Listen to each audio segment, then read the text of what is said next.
My name is Grace Rout, and today I'm going to be talking to you about prison systems.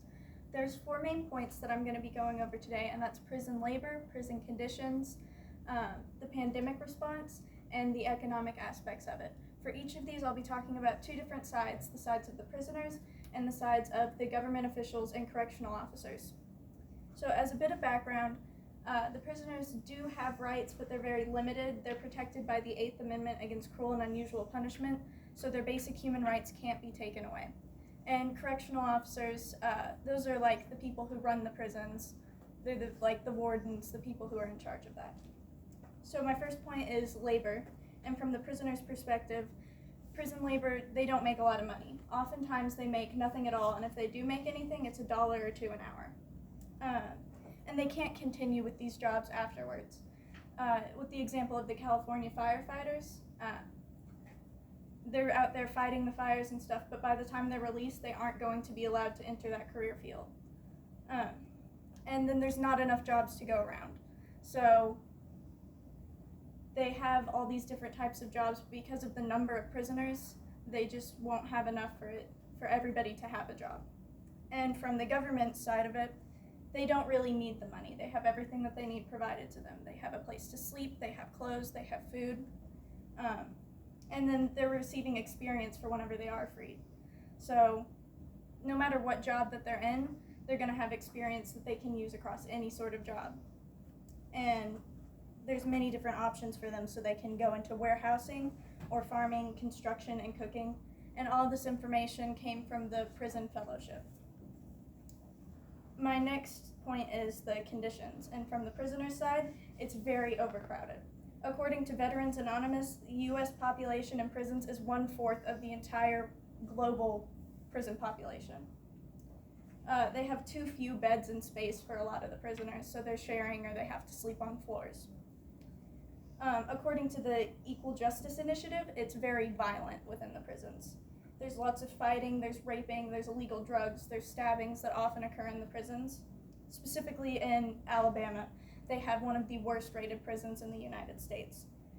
Within Alabama, there's a shortage of correctional officers. They're only at 75% capacity. And those correctional officers can work 4 more hours on top of an already 12-hour shift, which means that they're working 16 hours or more watching over these prisoners. And the occupancy rate for the prisoners within these systems is at 182%, which means while they don't have enough correctional officers, they have almost twice as many prisoners as they're said that they should be able to hold. From the correctional officer point of view, according to the National Correctional Employee Union, they're very understaffed and they can't protect these inmates and stop all the things going on because there's just not enough of them. They're very tired. As I mentioned before, they're on 16-hour shifts pretty much because of the shortage of them. And they have very minimal training. According to the Correctional Officer EDU, they'll have between 3 and 4 weeks of training at the least, and at the most 16 to 20 weeks, which for their conditions and stuff, it's not enough training. And they get little pay with these conditions. They make between $27,000 and $69,000 a year, and about $43,000 on average, even though they're in these very dangerous conditions where they can get hurt a lot. And it's a very high stress. And because of this high stress, a lot of times they have to take days off just because of their mental health. They can't handle to be there all the time. So that can cause an even greater disparity between the ratio of the prisoners to the correctional officers. My third point is the pandemic response. According to the Center for Infectious Disease Research and Policy, the prison has a greater rate of infections. So the prison case rate is at 3.25%, and their death rate is at 0.039%, while in public, the case rate is 0.59%, and the death rate is at 0.029%. Now, according to, and with with the sex and the age of the prisoners, they have a 3 times higher death rate than outside of the prison. And the overcrowding makes this worse because of the close conditions. It makes it a lot harder for them to social distance. Now, from the government side of this, they have a prison response according to the Bureau of the Prisons. There's the incident command system framework that they've been following since February this year. Every officer has had full training, and they're following guidance from the World Health Organization, the CDC, the Office of Personnel Management, the Department of Justice, and the Vice President. My final point is economics. The inmates are very expensive to keep track of.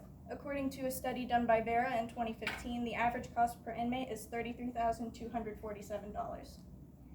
The lowest that they have is $14,780, and that's in Alabama, where they have the worst conditions. The highest that they have is $69,000, and that's in New York. But there is no set cost that they have to pay per inmate. Now, on the other side of this with the government officials, there's many tax benefits to having the prisoners, because population is what determines the tax dollars that a city will receive. So the larger the population, the more money they'll receive, and these prisoners count towards the population despite the fact that they're incarcerated. So because of the prison populations, it's actually making them more money from the tax dollars. So I've covered prison labor, prison conditions, the pandemic response, and the economic aspects of the prison system. It's a very complex problem that's going on in society, but what it really boils down to is the overcrowding of prisons. Time.